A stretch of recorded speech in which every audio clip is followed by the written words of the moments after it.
Hey everybody, it's your boy J Dub back at it again. Y'all know what time it is.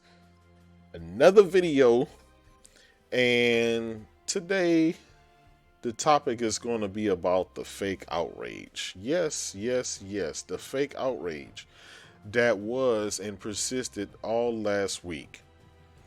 We had Jason Schreier came out with an article um, basically saying that Sony was doing Sony Ben, the studio, wrong and forcing them to work on The Last of Us 1 remake instead of Days Gone 2. And I mean, you guys know the whole fiasco. So we had a movement hashtag get rid of Jim Ryan. Yes, you heard that. Get rid of Jim Ryan. PlayStation is over. It's done. They're going back to the ways of the PlayStation 3. They're cocky. We've heard guys say that we need Sean Layden back. We got guys saying that Herman Hulst is not the guy and everything else. Well, well, well. Here it is today, Friday the 16th. Literally 24 hours later, what happened? Dun dun dun. Yeah, boy. My man Benji Sales came out with the news. Also, Jeff Grubb. And here I'm going to report this. It says via MPD, PlayStation 5 is now officially the fastest selling console in US history, both in the amount of consoles that they sold, the units, and the amount of money that they made. That means the units and the dollar sales. He goes on to say, absolutely incredible start, and this is while facing severe shortages and near instant sellouts. PlayStation is every bit as powerful as a brand that it ever was. Mm, mm, mm. Basically, PlayStation is still number one, will forever remain number one. It's where gamers go to get the best. Can't go anywhere else. Now, it's just funny that you want to get rid of Jim Ryan. You want to get rid of Herman Hulst. And yet these guys are breaking in record profits. They're breaking records. They're breaking history. And yeah. So when you think about that, Phil Spencer has been with Microsoft for so long. He was Donnie D's right hand man. He was with Microsoft before Donnie D.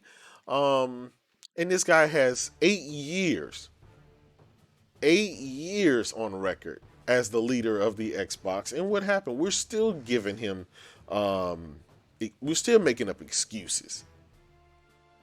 We're still saying, well, Phil Spencer had a lot to do and you got to give him time. Well, Jim Ryan has been in his role for what, about a year and a half.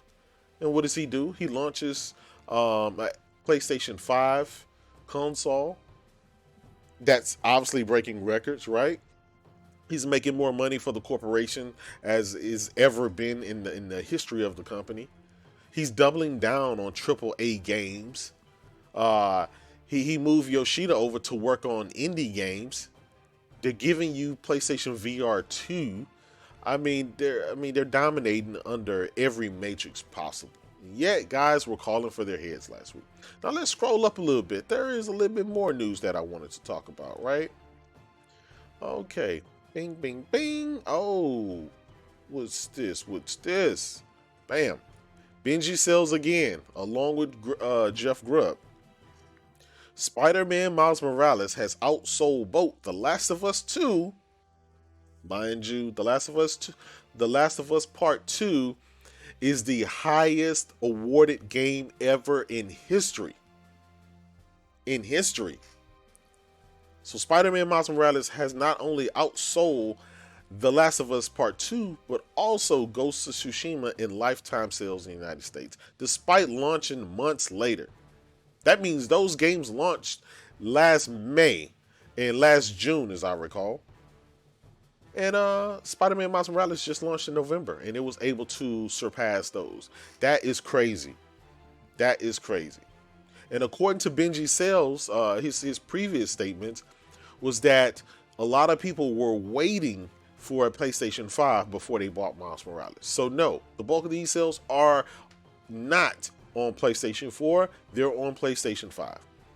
He said, I can't even imagine the sales number that Spider-Man 2 is going to put up on launch day. Spider-Man 1 did 3.3 million in 3 days. And this has surpassed that. So this is great news. Shout out to everybody who supported Spider-Man Miles Morales. It was a great game. A lot of bots, a lot of haters called it a DLC. Well, this DLC not only brought broken records, um, but it has outdone two beasts of a game, which is Ghost of Tsushima and The Last of Us 2. So right now, Sony is firing on all cylinders, and that's great news. That is great news. Again, there's a lot of naysayers, there's a lot of haters out there. My whole point is this: whether you like Jim Ryan or Herman Hulse or whoever, they're producing. You can't argue with that. They launched two next generation consoles with 7 games for the PlayStation 5. The nearest competitor, which is the Xbox, launched 2 different completely next generation consoles with 0 games. Yes, you're right, 0 next gen games. But guess what? They eventually released some games, which came in the form of the Medium, also the Falconeer. So if you compare the Falconeer and the Medium, along with Sackboy, Demon Souls, Spider-Man Miles Morales, Godfall, Bug Snacks, and maybe a couple of other games that eludes me right now. That's a lot more content, and those are you can't argue with that. Demon Souls is the highest rated game this generation, and that was a launch day game, exclusive to the PlayStation 5. So you can say what you want, but women lie, men lie, numbers don't lie. I mean, sometimes we're just going to have to own up to this stuff, guys. We have to. You have to. Now, as much as I don't care for Jim Ryan, right? I really don't care about the guy. Then again, I didn't care about the previous guy. I only care about the games. I only care about the bangers. And until those bangers stop coming, I'm going to sit here and enjoy it. I'm going to enjoy the games. Every month this generation, you've gotten, starting this year, you got a next generation game for free inside of PlayStation Plus. Now, I know some guys are going to say, and the argument is the reason why Jim Ryan and Herman Hulse should be ousted is because Xbox got 2 multiplayer games, such as MLB The Show, as well as Outriders, inside of Game Pass. So therefore, Xbox won the generation. And there are a lot of PlayStation fanboys that kind of follow down this path and saying you need to oust those guys because they're changing, they're doing this and they're doing that. They're not focusing on indies anymore. And the last time I looked, I remember the last State of Play showed nothing but indie titles. But with that, everyone left with the sentiment, oh, this is trash. We want to see the big stuff. We want the big blockbuster AAA games. Well, what is going to be, guys? Do you want the big blockbuster AAA games? Because Jim Ryan goes on and says, I'm going to double down on the big blockbuster AAA games this generation. And fanboys started crying. Oh my God, what about the indies? We care about the indies. We don't want the big blockbuster AAA games. It's like, are you kidding me? Which one do you want? Last generation, they gave you both. This generation so far, they've been giving you both. Whether you like it or not, they gave you Destruction All-Stars. They gave you the Oddworld, Soulstorm. I mean, they're giving you games. They're giving you indies. They've invested in Sifu, Kina, on and on and on. They're giving you the big stuff. The Final Fantasy VII Remake Integral. They gave you the Final Fantasy 16 exclusive for your platform. They're giving you the Forspoken exclusively for your platform. What else is there for them to do to say, hey, we are the Sony that's going to continue to dominate? Month after month, we're seeing these reports of them breaking records in revenue, breaking the sales records, um, the profits. I mean, any and everything in gaming, Sony is dominating. But you want to turn around and look at Xbox Game Pass and say, well, the Xbox guys over there are happy and ecstatic. We want some of that. These guys gave Phil Spencer 8 years, and they still launching fucking next generation consoles with no games. And you guys are silent on that. They give him a pass. Come on, guys, make up your mind. What is it? Is it just fake news week? We had the whole fiasco about The Last of Us 2, about Naughty Dog and the whole crunching situation.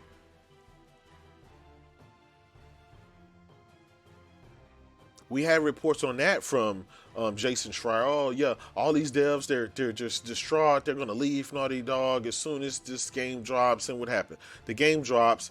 It breaks records, sales records. It breaks Metacritic score records. It breaks awards, the most awarded game in history. All these records. All these people are all these people are staying. No one left. When are we gonna stop with the fake news? When are we gonna stop with the attention seeking? Well, this week there's nothing to talk about, so let's rage on somebody else, right?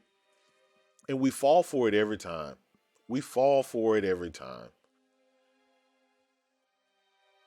I don't understand it. Um, I can't fathom it, but it's crazy. The minute Sony start lacking with the games, the moment they stop dropping the bangers, I'm gone, right? Then I'll be out there with my pitchfork saying these guys need to go. But that hasn't happened yet. As a matter of fact, these guys are double downing on it. So I do not get the outrage. I get it. You don't like the guy personally. You don't like these guys personally, and that's your opinion. I don't care for the guys. I'm not saying they did anything to me. It's just, I could care less about any of these executives. But if you're going to be mad at somebody, be mad at someone who's turned their console and all the hardware into a service, into a subscription service. And then a subscription service with no new games. That's the problem.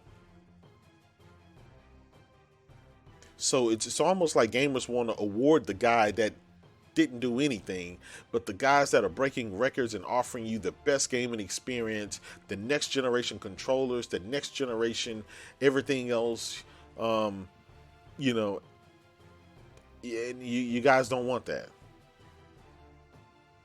So I don't know. Again, this is just my opinion, but shout out to Benji Sales and Jeff Grubb for reporting the latest news on Spider-Man. Shout out to Insomniac and Sony for producing that banger. It was a great game. I know guys gave it shit calling it DLC, but guess what? That DLC has beat your DLC, and it has outperformed your DLC and all of your exclusive games. So until then, you can only hate from the sideline. You cannot be mad at you can't be mad at the sales numbers. Gamers buy great games. That's just what we do. There's no excuses. There's no, well, yeah, it's a 60 Metacritic, but it's free in Game Pass. No, that's not what we're doing. Oh, but paying $70 for games is so last generation. It's like, nah, that's not what we're doing. It's extra $10 to get a great experience, a next generation experience. I'm all for it.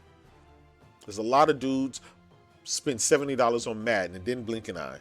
$70 on Call of Duty, didn't blink an eye.